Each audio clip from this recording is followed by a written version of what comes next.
There's so many skills that students are learning by being in the virtual environment. Time management skills, the problem solving skills, working through things on their own, but yet still having access. So I feel like it prepares them so much more to be out there and really being able to be successful. The other thing is so many things are moving to online. Office jobs that are work from home that are being done online.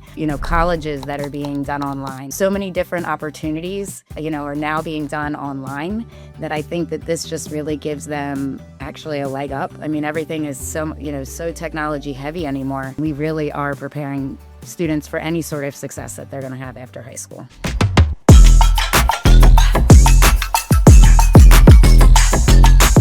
Welcome back, everybody, to the 21st Century Cyber Charter School podcast. It's kind of hard to believe that this is episode 5. I've really enjoyed talking with various people throughout our school and giving you guys the opportunity to learn more about not only 21st Century Cyber Charter School, but this cyber learning environment in general.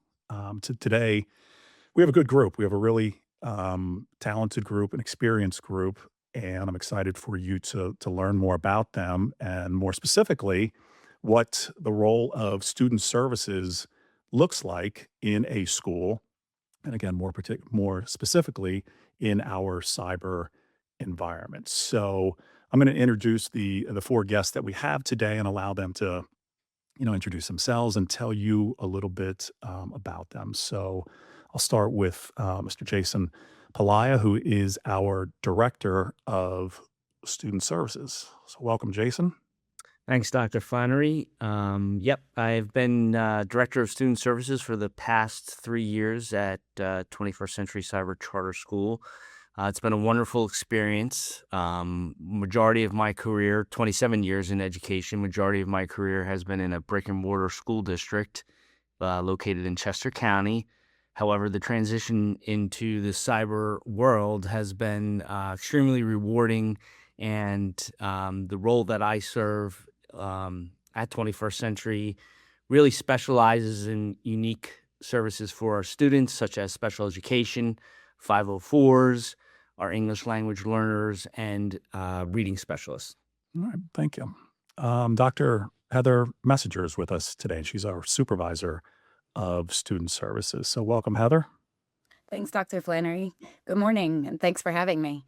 I am Heather Messenger, and I am actually in year 9 at 21st Century. I was here for 7 years, took a little hiatus, and now I'm back, and I'm loving it.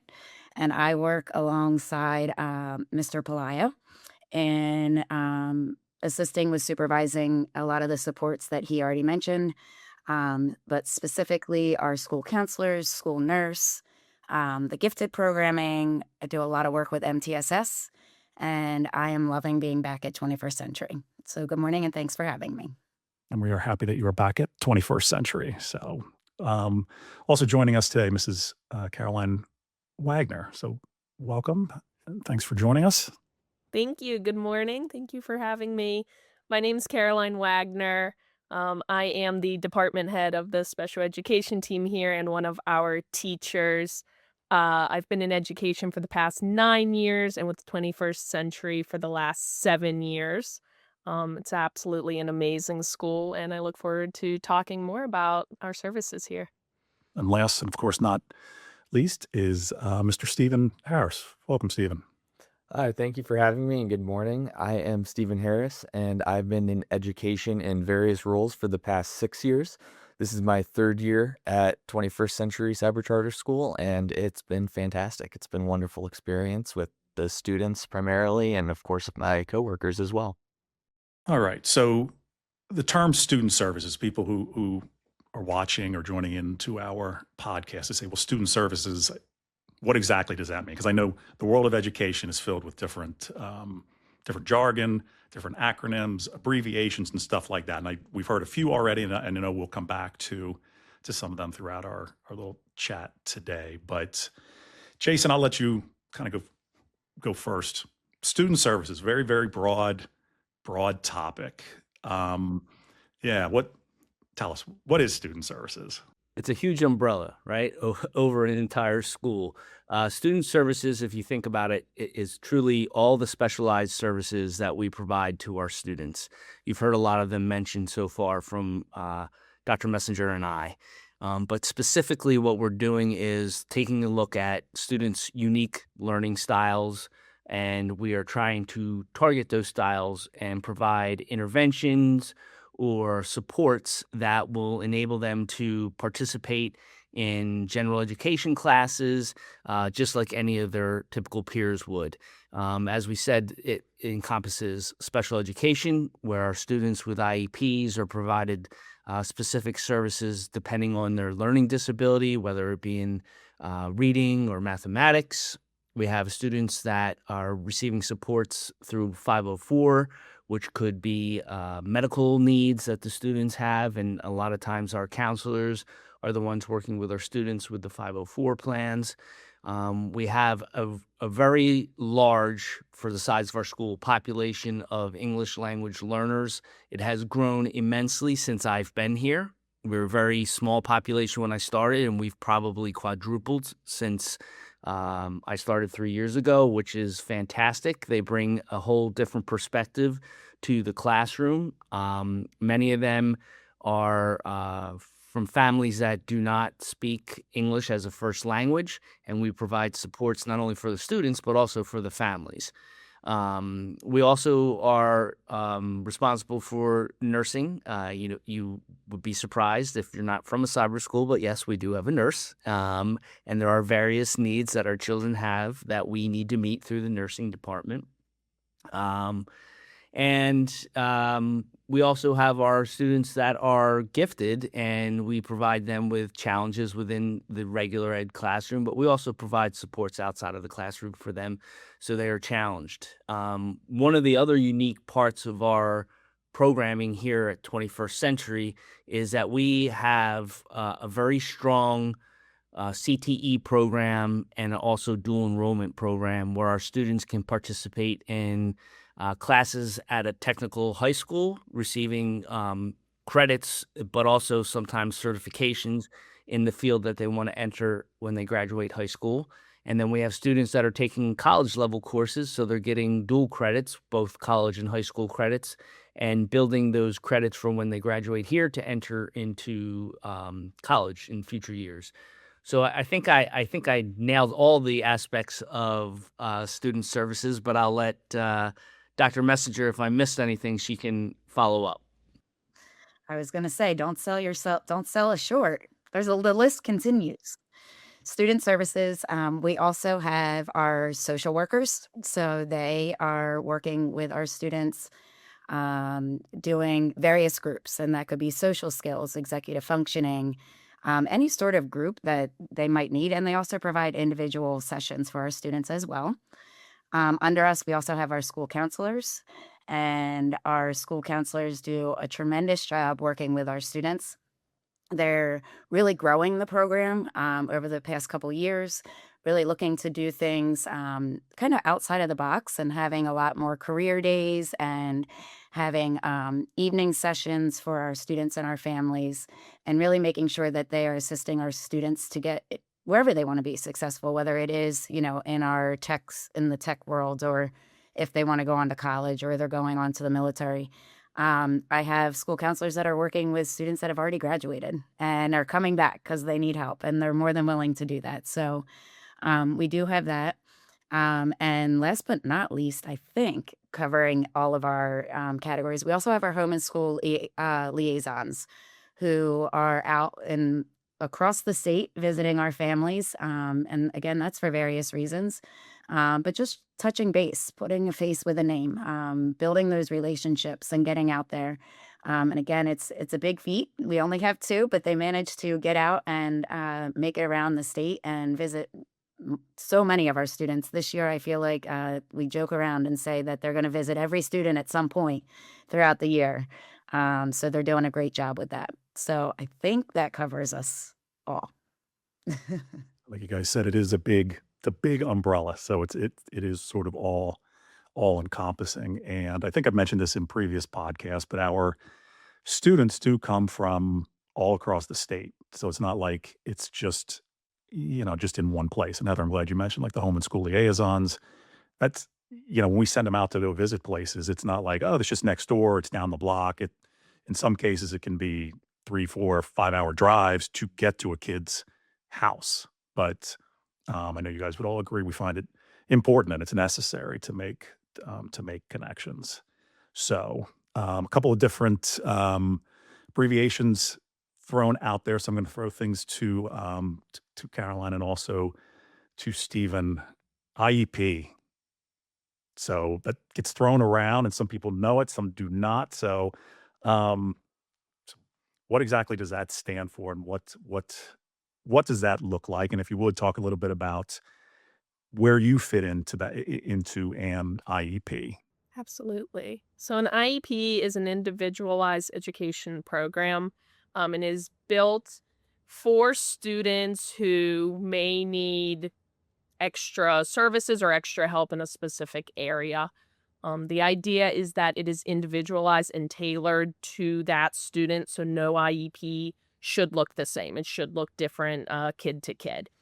Where Stephen and I come in is that we are the case managers for IEPs, which means that we have a number of kids on our caseload that we essentially oversee and we assist with. So we are building the relationships with the students and the families. We are meeting with students. We are updating their parents on their progress. We are running reports and sharing data with families and kind of seeing what is working and maybe what needs to be tweaked. So that is the beauty of an IEP as well, is it's not like we write it and it's set in stone forever. I always say it's an ongoing working document where we are looking at, what's working, what's not working, what needs to be updated year to year, maybe quarter to quarter. How can we assist our students the best in this environment? Stephen, anything different? Any other perspective as far as an IEP, or even maybe how you go about, so a student comes to you, or what is your process, or how does that look? Because again, like, I think it was good that Caroline mentioned it's not some set in stone document that never changes. It is a fluid document. So maybe talk us through, I guess, your thought process with a student and the development of this individualized plan. Yeah, absolutely. And one thing I always make sure that our parents and families know is that it is a fluid document. We can have the IEP meeting on a Wednesday and change it on Thursday. And whatever is working for that student and it's a constant process of communication and bringing students into the virtual office and working with them on whatever their IEP goals are and having a uh, conversation with them regarding what their needs are, and then also using assessment data from their reevaluation reports, from their other teachers, from their grades in the classroom. And our role for me and Caroline is to take a look at this data at a very large, big picture level, and then build a program that is specific to that student to help level the playing field for them, and meet with them on ideally a weekly basis to check in, make sure that everything is going well with their assignments, make sure that they're not hitting any snags in their classes, whether it be with the curriculum or with technology concerns, and to assist them in that and put them in contact with their teachers or academic advisors and be their point go-to support person in all aspects of their education at 21st Century.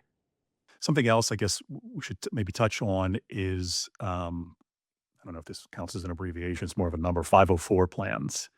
Um, Maybe if somebody, or even a couple, you want to talk about what exactly do we mean if we're saying about, talking about a 504 plan for a student, or talking about it with a family. Sure, Dr. Flannery, I can touch on that. A 504 service agreement is what it's called. And a 504 differs from an IEP, or an individualized education plan, because it does more focus on typically more of a medical basis. And really, it's not, we're giving accommodations to give students equal playing field. So it's not always that they have a learning disability or that they're struggling in math, they're struggling, but it's really how can they access their education and do they have the accommodations to do so? And in our world, our school counselors are the ones that are the case managers. So they have their group of students that they work with. Again, a 504 is something that is a fluid document. We meet annually to discuss them, but if they need to be changed throughout the school year, that can be done. And again, this is coming from typically a medical recommendation. So a doctor would provide us, the family, with a diagnosis and or a medical condition, and we make sure that we're providing the accommodations that they need. And this could be something, and not as simple as, but as simple as a student needs to carry their inhaler if they come on a field trip with us, or they need to have their inhaler when they are attending, testing and things like that. So the school counselors gather all of that information and create these plans for the student just to make sure that they have, the equal access to all of the education that they need. Dr. Flannery, just to piggyback too, to give another simple example and something that's everyone's aware of now because of the heightened awareness of concussions, right? So students could typically receive a 504 for accommodation specifically at our school because of screen time. They might not be able to be on the computer as long as other students because of a concussion that they received, and that would be outlined in the 504. And then assignments would be accommodated. Maybe we have to provide paper copies of some of those assignments for the accommodation. But that's one of the most common 504s that we see in today's world because students, athletes are getting concussions more and more. So let's say somebody watching this, or somebody just doesn't know a whole lot about the cyber world. They're saying, okay, my son or daughter is in a brick and mortar school. They currently have an IEP or 504. They have these various needs. If I come to you guys, if I enroll my son or daughter with 21st Century, the parent may say, I'm concerned that they're not going to be able to have the supports that they have in their brick and mortar setting. And now all of us here in the cyber world, we say, well, that's not correct. Um, if you guys would talk about that a little bit, like if parents, if that is a concern, if somebody's thinking about it, but they don't think they can get the supports that they may have in their current brick and mortar setting, what would you say to them, or what examples would you give to them to say, that's not true, and here's why? Well, I would say that the first thing that we do whenever we receive a new student who's transferring from a brick and mortar school is we look at the previous IEP, the IEP that they had from their old school, who then are coming here, and we implement that and take another look at the evaluation report to see if there are any additional accommodations, anything else they may need in the classroom to further support them in the cyber environment. So it's not a matter of removing supports or not being able to provide accommodations, but we understand that cyber schools can provide unique challenges in addition to being a great option. So we can offer additional supports to assist them with the transition from brick and mortar to cyber. The other thing to remember too is that the MacBook alone comes with so many accessibility features. So when a student receives their MacBook, they automatically have features such as dictation or having the computer read a passage to them, having that auto spell check. So that is another thing to keep in mind is not only are there the additional supports that the teachers offer, but there are also the ones that the technology alone at a cyber school offer automatically to students. And I would second what Caroline says, because I think about a student who comes to us with a 504 and with things such as needing frequent breaks, needing extended time, they have that flexibility. They're in their home, or use of the bathroom whenever they need to. There's these things that really coming to the cyber environment, you're almost like, wow, that you don't even need that accommodation because you have it, and there is that flexibility coming here and being able to hear the excitement in the family's voices when you're meeting with them because you're like, yes, we do that. Yes, you can have that because it is something that they, being in the comfort of their own home and being able to, sometimes those medical concerns or medical issues are really addressed just by being able to be home and do their schoolwork at home. How did that kind of leads me, I guess, into something else I think that's important to talk about. So you were saying, oh, a family's like, oh, great, we can do these services. So again, if they're thinking, hey, my son or daughter, if I have a question, I can go to the school. It's right down the block. I can talk to, my son or daughter's teacher, principal, whomever in person. If that is a concern that they have, like, oh, I'm going to miss out on that. I'm not going to be able to communicate. I'm concerned about the collaboration, the relationships in a cyber environment. And again, I'll open this up to all four of you. If that's a parent's concern, and that's fine. If it's the unknown, what's important for them to know as far as the communication, your communication styles, the emphasis that you put on it, on communicating with families. Maybe talk about that a little bit if you guys would. I had said I've been in brick and mortar for 24 years before I came here, and I don't think there's any difference in the amount of communication that's going on between staff and families or parents and teachers, students and teachers. It just looks a little different. So, we try to accommodate our parents as best as possible because some do like phone calls, some like emails, and some do like that personal meeting. And while it might not be face to face in the same room, we can do face to face through a variety of different virtual platforms. And that is offered consistently from teacher to teacher to all families.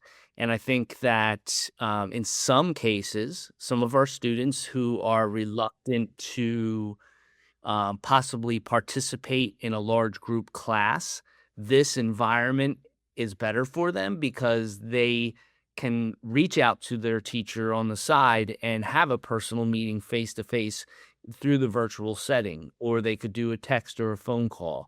I don't think there's definitely a less communication here in the virtual world. It just looks different. And I can say specifically just this week for one student who has been reaching out with her grandmother to enroll here and is currently in a CTE program and wanted to stay there. I think it's in Bucks County.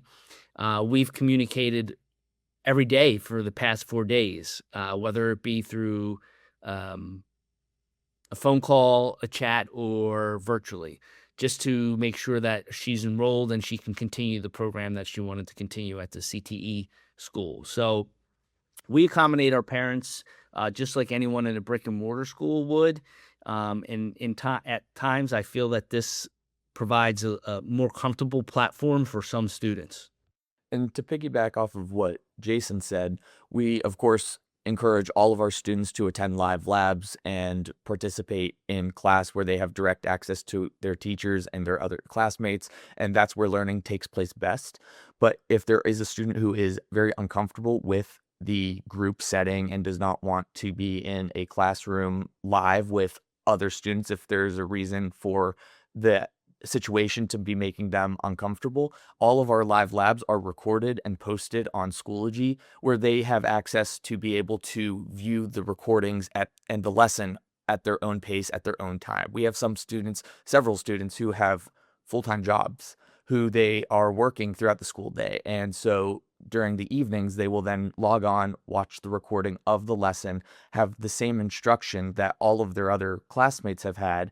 And then if they have further questions, then they can reach out to either me or Caroline, their regular education teacher, or their academic advisor for clarification or assistance on any of the assignments.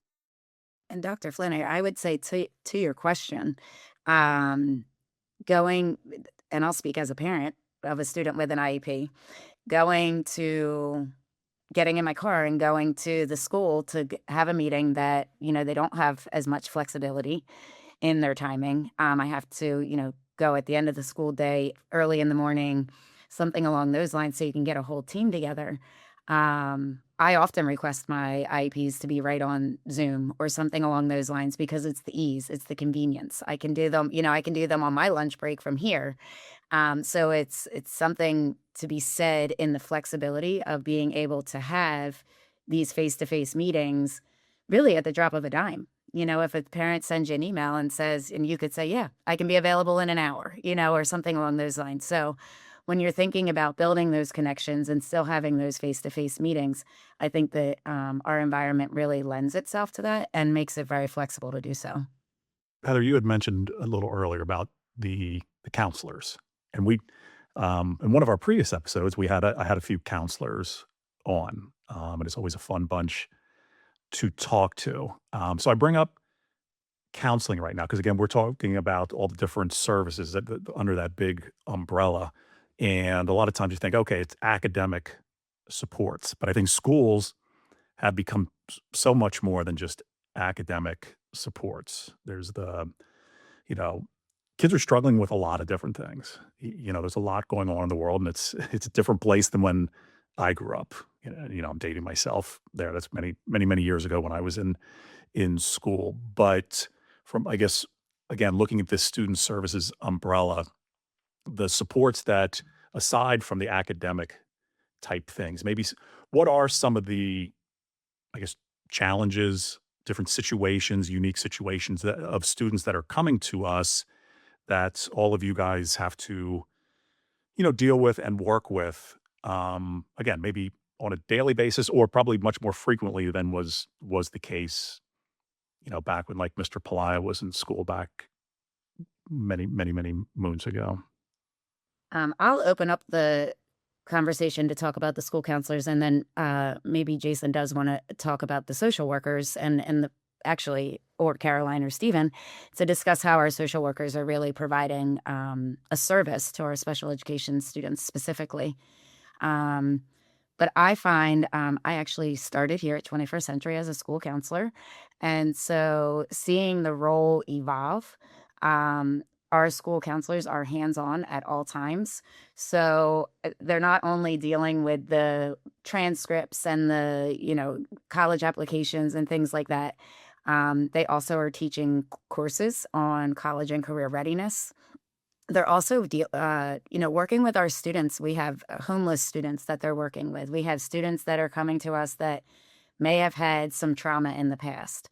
And they really get to know their students and they're touching base with them. I have, they could give you 10 students off the bat that each one of them are working with and know their ins and outs and really, like I said, become a support system for them where they're doing weekly check-ins, sometimes more.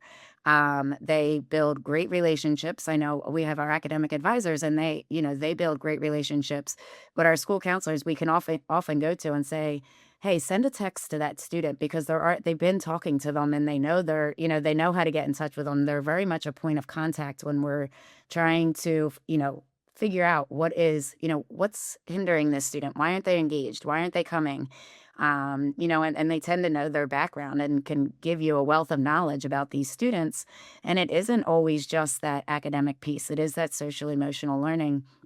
And this year we moved to the model of having an intervention counselor, and she does great work with our students that are kind of not engaged or feeling like they're behind on cohort. And so she needs to work with them specifically to get them back engaged in school and providing them that support. And so it's a smaller group of students. But again, our school counselors are working. I think they put in, I don't think, I know, they put in a lot more time on that social emotional piece than you ever had to.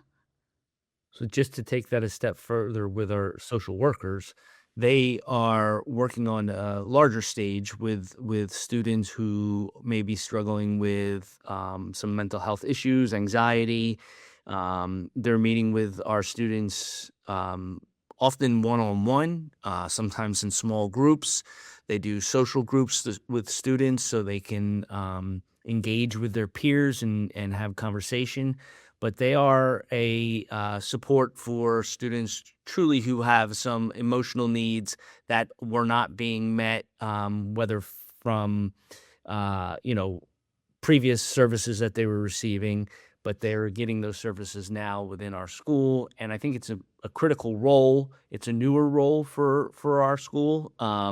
We've added a second social worker last year, and both of them really have been making connections with our students. They're seeing the students that they're working with now taking the opportunity to join in some of those live labs and to participate in other activities where before these counseling sessions occurred, those students were not comfortable with that type of setting.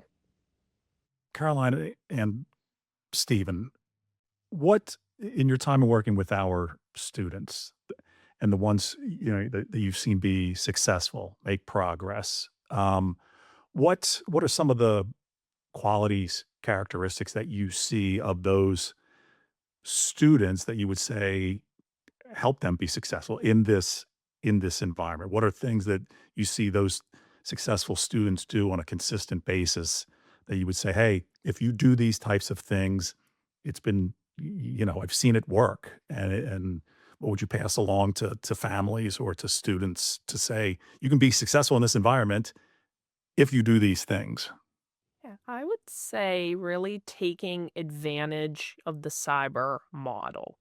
So the students that I find to be most successful in this environment are my students that are coming to live class daily. They are meeting with their academic advisor, whether it is weekly or some speak to them daily. It's that open communication between teachers and families. It's the students who are checking in with their case managers, completing their progress monitoring, collecting the data. It's those students who are the most successful. So again, just really taking advantage of everything that the cyber world has to offer them. I agree 100%. And those were also the two things that I was going to say was live lab attendance and open communication are the two single biggest things that you can do because our teachers, our academic advisors, our counselors, we will work with you. If there's certain challenges that you're facing and there's problems, we don't know unless you tell us in many cases. And so just maintaining that open line of communication, stopping in the VO, sending emails, giving us a phone call. We're available most of the day, in addition to the evening hours that we have available from 3:30 to 6:30 Monday through Thursday, and just communicating with us and allowing us to best assist and teach. I'm glad you mentioned the evening hours, and I think even earlier you had said VO, and I said, throughout this we try to take the abbreviations and everything, and further expand upon those things. What is the VO, and then also when you're talking about people having evening hours, tell our audience, anybody tuning in, what is it that you mean by VO and evening hours? Yeah, the VO is a virtual office. We currently use Adobe Connect for our classrooms, for our own office space, and students have the ability to come in and speak either verbally or through a chat room and type out their questions or their answers to communicate.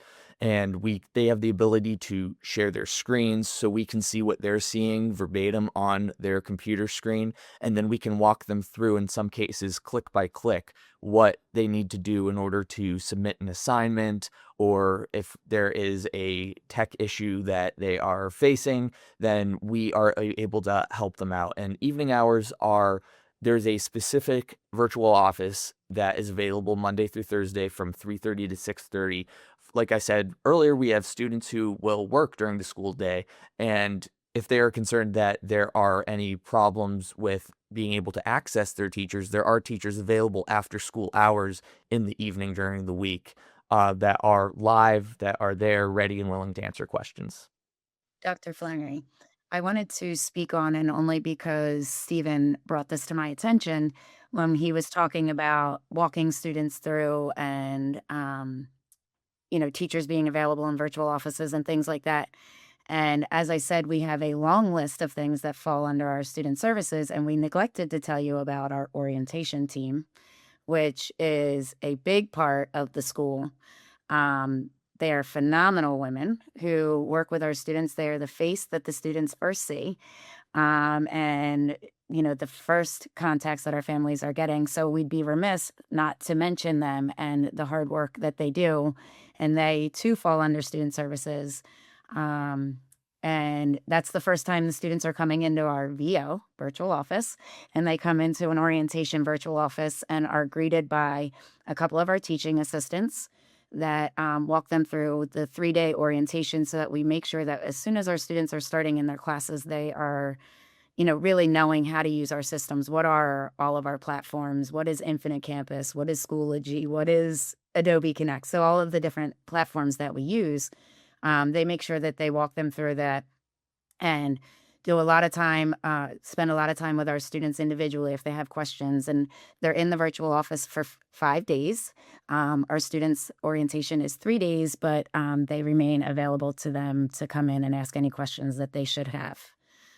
Forgot to ask about that, so I'm glad that you brought that up because like you said, it's the kind of the stepping, the jumping off point there that they can get off to a really good start at our school, right from the get go.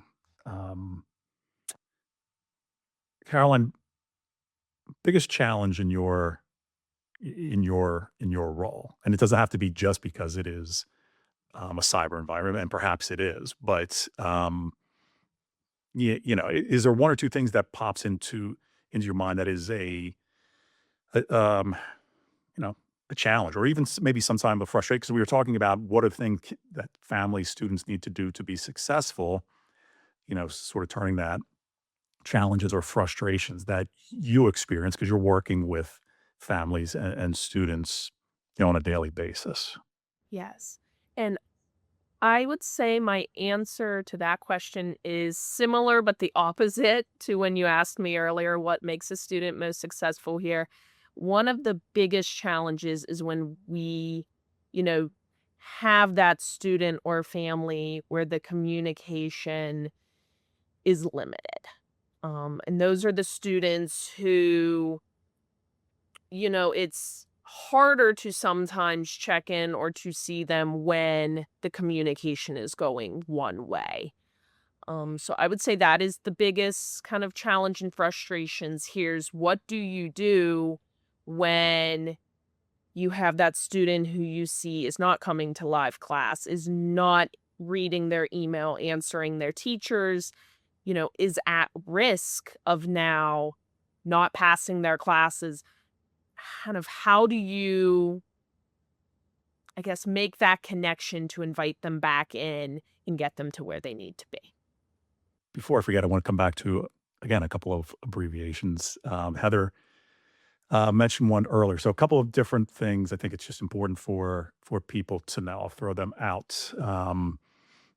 We talked about dual enrollment, which is not an abbreviation, but I think it's important to talk about what that is and that opportunity. Dual enrollment. CTE, Jason, you touched on that a little bit, but if we can just make sure that we clarify what exactly we're talking about with CTE and also MTSS. So just to clear up those things, and it doesn't matter to me who chimes in, or you can take turns there. I'll start us off. So our dual enrollment programs provide students with the opportunity to enroll in college level courses. They can start gaining college credit at an early age, and those credits will also count towards high school. So oftentimes when students are enrolled in dual credit courses, they are looking for a specific career path typically, and these courses are geared towards what they may study when they graduate from high school and enter into college.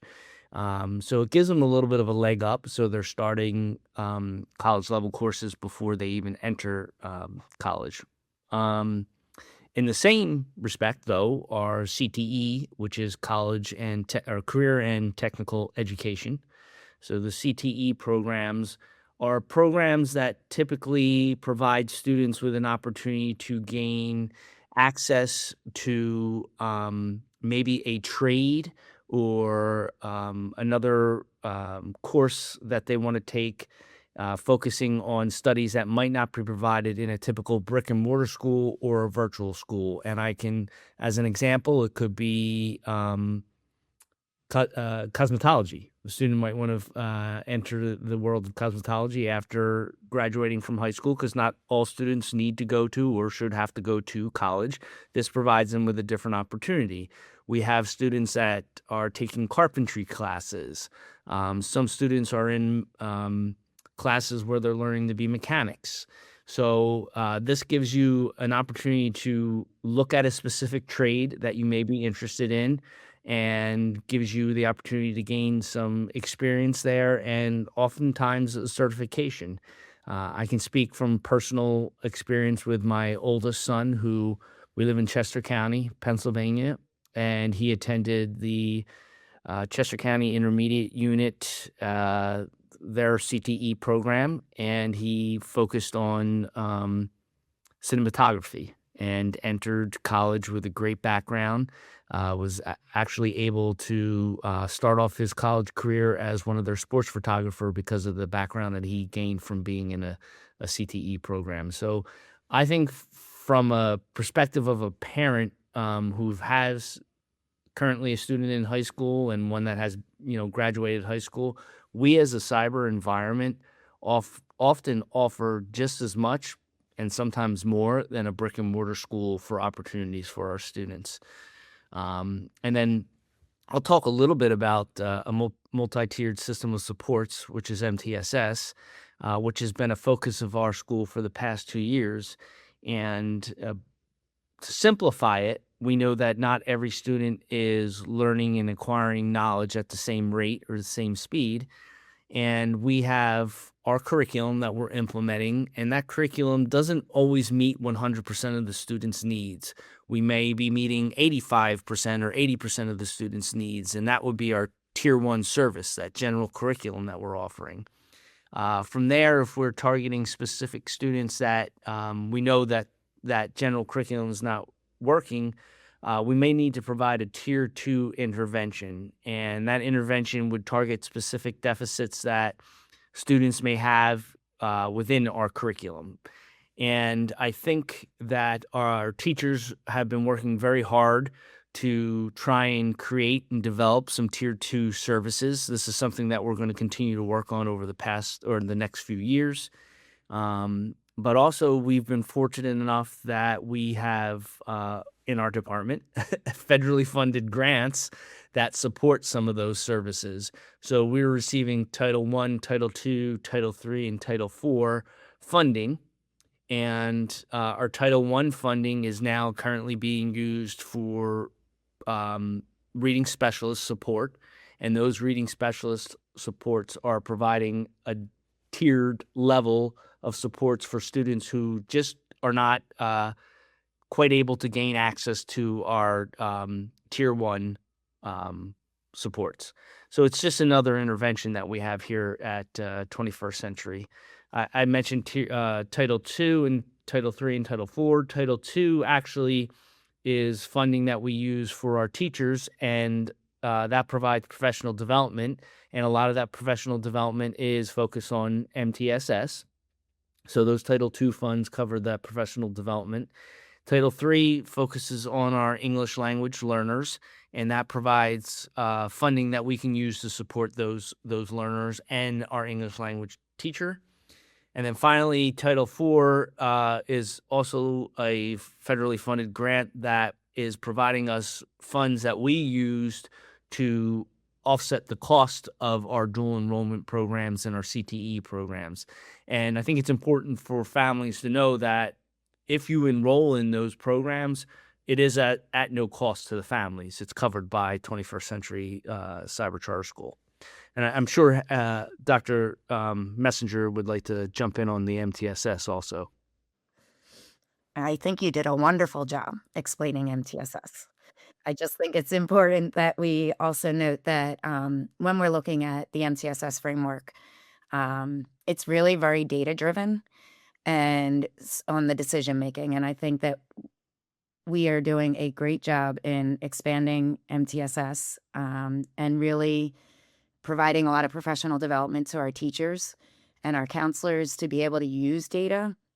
So that's driving instruction, and it's also driving the decision-making when we are looking at students and whether they need tier 1, tier 2, or tier 3 interventions. Great. Thank you. We're getting down to the end of our time here because I know everybody is busy. So I'm going to ask a couple of quick questions here. I'm going to start with Caroline. I'm going to ask you a true or false question. Somebody says a cyber school cannot provide real special education support. Your answer is true or false, and then a quick reason why. It's false. We are providing students with individualized education every single day. We have lots of supports in place, and we're ready to work with them. Stephen, a true or false for you? A child is interested in coming to 21st century, but the problem is they're going to be so isolated. So, cyber students are isolated. True or false? I'm definitely going to say false on that because we have, in addition to all of the supports academically that we've discussed, we also have a lot of clubs. I'm the sponsor, one of the sponsors of Student Council, and there are all sorts of different clubs, Adventure Club, that provide in-person activities. I know last year Caroline and I went to Heinz Field with several families, which was a very fun trip, and now Acrisure Stadium. Then this year we went to the Museum of Illusions. There's all sorts of field trips and opportunities to meet in person, engage, build friends, and meet your teachers in person on both sides of the state, in both Philadelphia, Pittsburgh, and even in State College. There's a, a ton of opportunities, and I think even more so than in brick and mortar school, for students to engage with their teachers and other students in social settings that are sponsored by the school. Heather, I'm going to ask you a true or false question. A student who graduates from 21st century cyber charter school is not as prepared for life after high school as a student who went to a brick and mortar school. Is that true or false? Yeah, did we plan this ahead of time? This is my favorite question. And the answer, the answer is definitely false. There's so many other skills that students are learning by being in the virtual environment, and it's taking ownership of their education, but taking ownership of their lives, right? That time management skills, the problem solving skills, the working through things on their own, but yet still having access. So the skills that students get from being in this environment, I feel like it prepares them so much more to be out there and really being able to be successful. The other thing is so many things are moving to online. We have, office jobs that are work from home that are being done online. We have, colleges that are being done online. We have so many different opportunities that, are now being done online, that I think that this just really gives them actually a leg up against some of their other peers in being able to, even just the technology skills. I mean, everything is so technology heavy anymore that, I feel that it's 100% false, and we really are preparing students for any sort of success that they're going to have after high school. Um, final question here, and this may be more so for Jason and also for Heather, because you have that experience in the brick and mortar world and also now in this cyber environment. What's a message, or what is something you think is important to get across to parents, again, who just are seeking info or seeking to make a good decision for their son or daughter about, like, I'm interested, but, and there's a little bit of trepidation there. What, with all of your experience in both worlds, what's something you want to make sure that they know? I think we've said it several times throughout today, is the flexibility that is offered at the cyber school. While students do have to attend every day, they have to do their weekly wellness checks, there is still more flexibility. As Stephen said, there are students who work full-time and yet still can gain their high school diploma from attending a school such as ours. They will have an opportunity to, after school, we talked about the evening virtual offices where teachers are available after 3:30, which isn't always the case in a brick and mortar school. I just think that coming from brick and mortar for 24 years, I see that we as a school provide so many more opportunities for students throughout the course of the day to meet with teachers and to engage their teachers, whether it be one-on-one, virtual offices, small groups, than you would typically have in a brick and mortar school. I was thinking about this as we were talking throughout the past hour. Is I may be a high school student. I can think of my son who's a senior in high school in a brick and mortar school who, because of his schedule, cannot meet with teachers almost after, on a daily basis, where he has questions, he has to email them and doesn't always get a quick response, where our students can log on to virtual office times and ask those questions and engage those teachers. So I think the flexibility is huge for our students here. And I can just say that it's been a great experience for me. It's been a different experience for the past 3 years, but it's been a wonderful experience. And the relationships that I see that the teachers have built with their students is pretty amazing. And I will jump in here. Excuse me. I think it's a myth that families don't think that we can provide all of the things that a traditional brick and mortar can provide. So not just the academic piece, but that social, emotional, and that personal piece. And I have two things to share. As my son was here. So as a parent, my son attended 21st Century and was having some emotional struggles. And it was the best thing we could have ever done.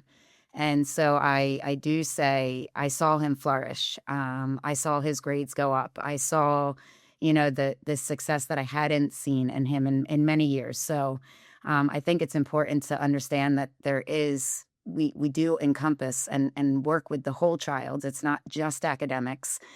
We do promote all of the socialization and things like that. And I close with a great story of when I was here prior to coming back to 21st Century. And we had two students who were best friends. And they went through the whole high school, 9th through 12th grade. And the first time they met in person was at graduation and did a graduation speech. And it was the most awesome thing ever. So when you're worried about your kids making friends and being able to socialize, it's there. And we provide it. And I do second what Stephen said in all of the opportunities. I'm lucky if my kids get one field trip, in a brick and mortar school a year, where we're providing them monthly, sometimes more frequently than monthly. So, as a family, you can attend these things, and the opportunities to do things, you're not always going on your child's field trips in your traditional brick and mortar schools. So the opportunity to not only be engaged and be involved, it's a family affair too. So thank you. Thank you for sharing that personal message. That was great. And we're going to wrap things up. So I really appreciate, Caroline and Stephen, Jason, Heather for joining me today. I think it was, fun discussion. I enjoyed it, and I hope that you did as well. And I hope that anybody watching our podcast learned more about, obviously, our school, 21st Century Cyber Charter School, but also the cyber education world in general. And we could dispel some myths and also tell them all, about all the great things and all the opportunities that are available in our environment. So again, anybody who is tuning in or checking out our podcast, I thank you for joining us. And again, if you're interested in learning more about 21st Century Cyber Charter School, you can always check us out at 21cccs.org. So again, thank you for joining us today.